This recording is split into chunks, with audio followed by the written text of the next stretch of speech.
हौसले की तरकस में वो कोशिश की तीर जिंदा रख। हौसले की तरकस में वो कोशिश की तीर जिंदा रख। हार जा जिंदगी में सब कुछ, फिर से जीतने की उम्मीद जिंदा रख। हेलो दोस्तों, आइए, आपका स्वागत है एग्ज़ाम क्रांति जोन चैनल पर।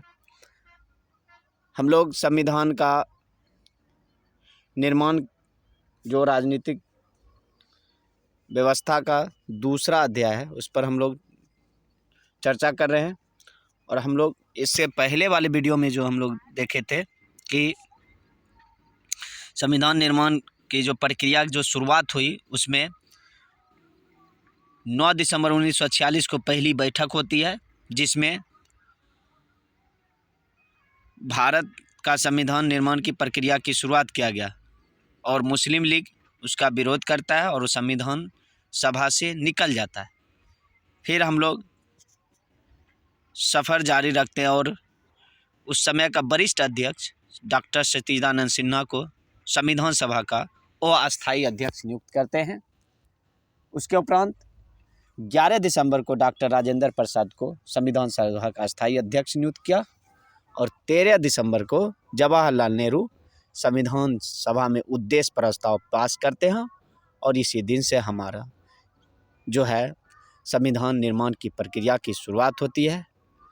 उसके बाद फिर एक के बाद एक जो है, जैसे उद्देश्य प्रस्ताव को स्वीकार किया गया, फिर झंडा स्वीकार किया गया 22 जुलाई 1947 को, 24 जनवरी को राष्ट्रीय गीत, राष्ट्रीय गान, और फिर 24 जनवरी को ही डॉक्टर राजेंद्र प्रसाद को भारत का राष्ट्रपति नियुक्त किया गया।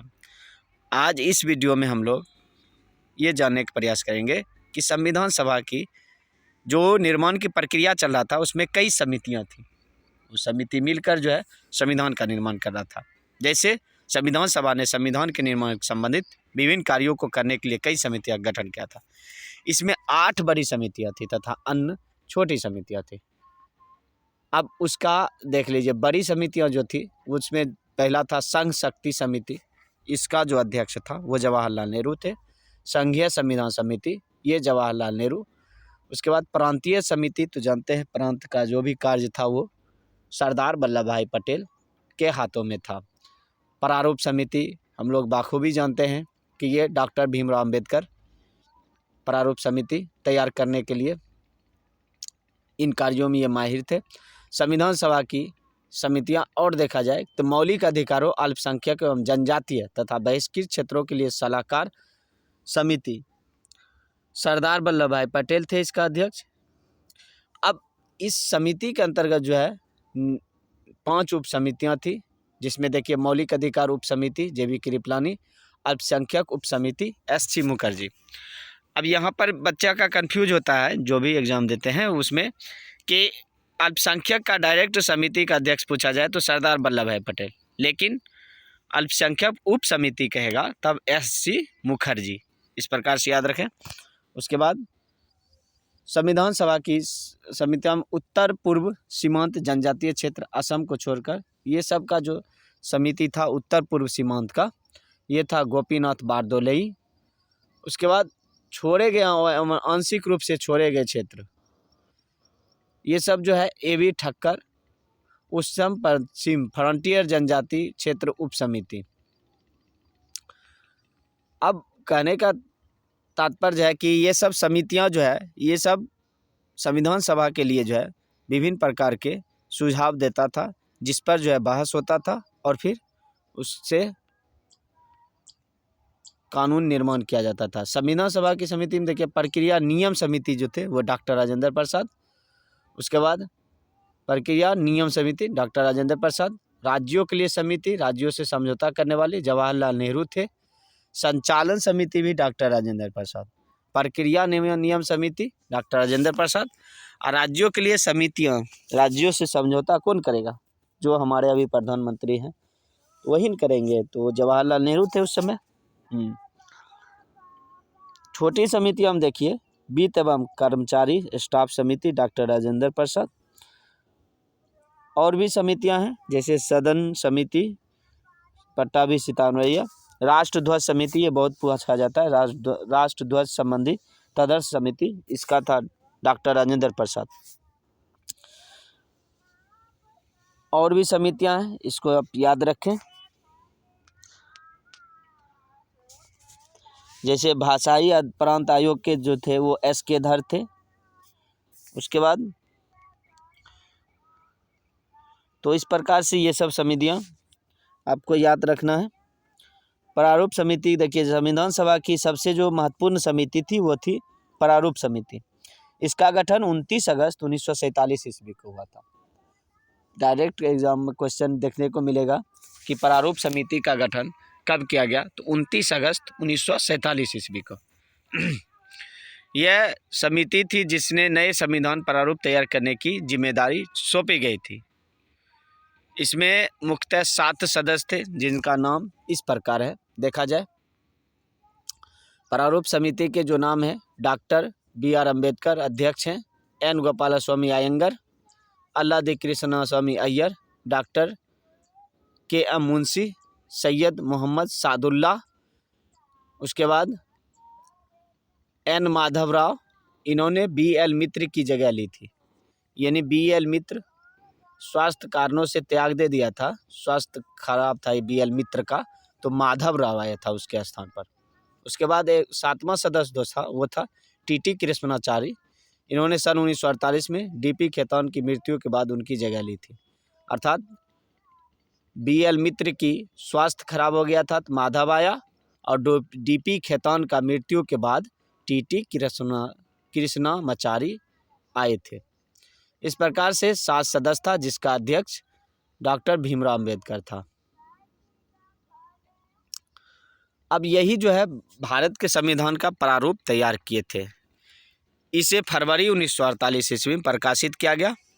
प्रारूप जो तैयार किए थे संविधान का, उसे फरवरी 1948 में प्रकाशित किया गया। भारत के लोगों को इस प्रारूप पर चर्चा करने और संशोधन का प्रस्ताव देने के लिए 8 माह का समय दिया गया। अर्थात प्रारूप पास करने के बाद भारत के लोगों को दिखाया गया कि क्या ये सही है, इसमें क्या कमी है, क्या सुधार किया जाए, तो इसके लिए 8 माह का समय दिया गया था।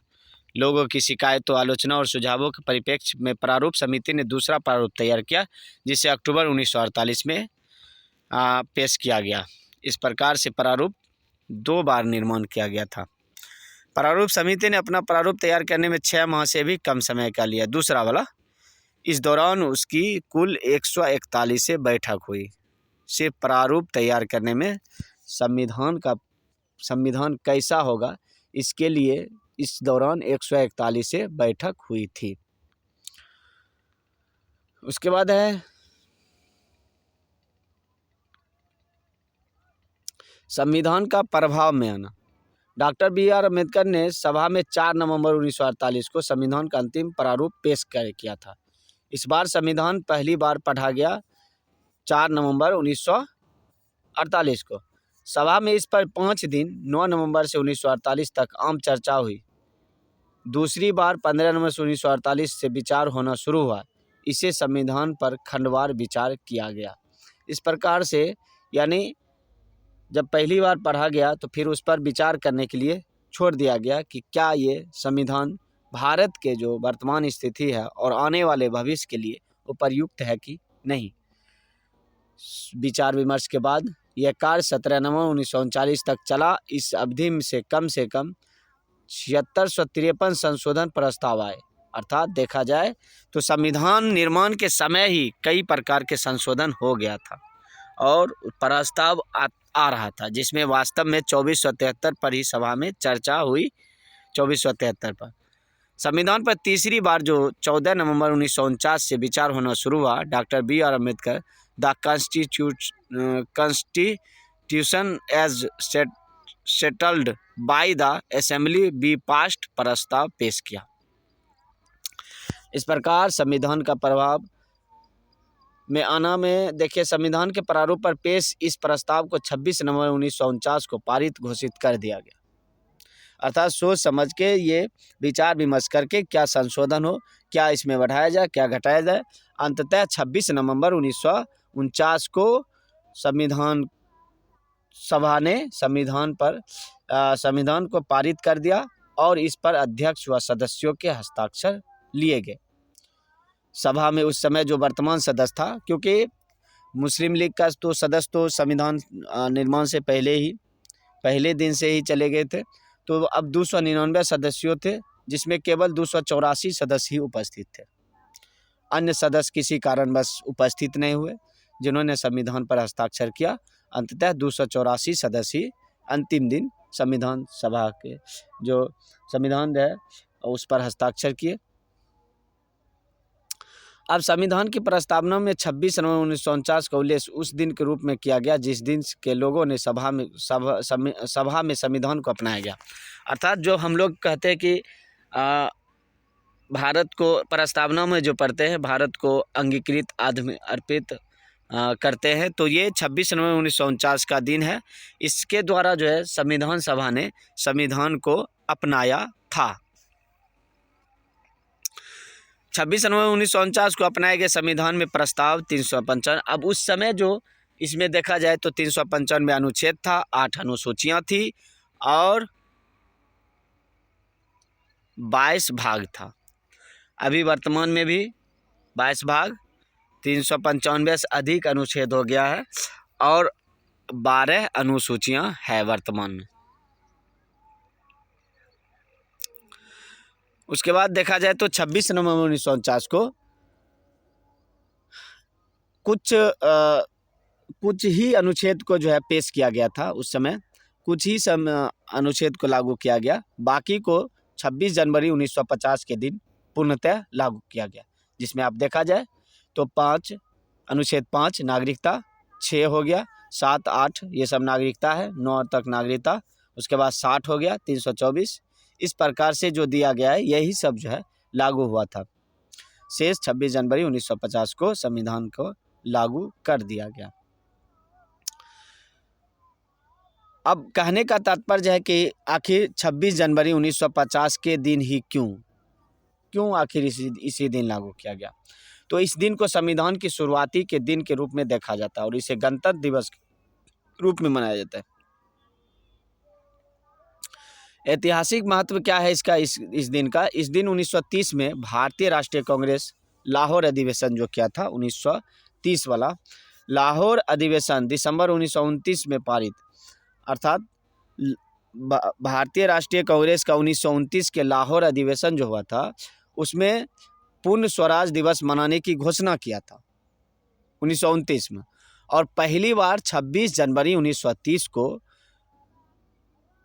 पूर्ण स्वतंत्रता दिवस मनाया गया था। इसी को जो है यही ऐतिहासिक दिन के कारण संविधान को 26 जनवरी 1950 को लागू किया गया। जैसे ही संविधान को लागू किया 26 जनवरी 1950 को भारत शासन अधिनियम 1935 और 1947 को निरस्त कर दिया गया। इस प्रकार हम लोगों ने देखा कि किस प्रकार जो है भारतीय संविधान के निर्माण के लिए कई प्रकार की चुनौतियां आई और हमारे महापुरुष जो भी थे, चाहे वो भीमराव अंबेडकर हो, जवाहरलाल नेहरू हो या डॉक्टर राजेंद्र प्रसाद, BN राव, ये सब जो है इन चुनौतियों को झेलते हुए और अंततः 26 नवंबर 1949 तक संविधान को पूर्णतः बनाकर तैयार कर दिए। इतना ही इसमें। जय हिंद।